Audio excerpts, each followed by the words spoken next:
Evet arkadaşlar, şu an başton başında bazen gençlik olarak çevre temizliğine başlamış bulunmaktayız. Evet. Bu doğa bizim. Buraları kimsenin kirletmeye hakkı yoktur. Böyle bazen gençlik olarak arkadaşlarla geldik. Buranın çöplerini topluyoruz. Ve şöyle bir şey de yapmaya karar verdik.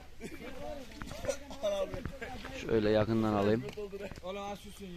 Doğayı kirletmeyelim. Çöp poşetini bizden sizlere bir poşet çöp poşeti toplayarak bizlere katılabilirsiniz. Veya çöplerinizi yanınıza alarak çöp kutularına bırakabilirsiniz. Ben de bir poşet çöp poşet topladım diyerek poşetle birlikte resminizi bize mesaj atın.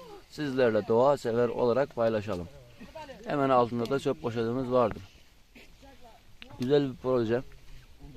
Desteğinizi esirgemeyin. Lütfen bu doğayı da, şu güzelliği de kirletmeyelim.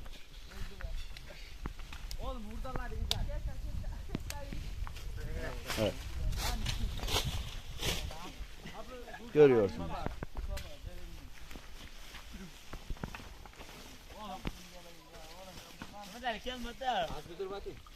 Sen çıkma. Uşaklar. Abile sağlı sollu gelin bakın.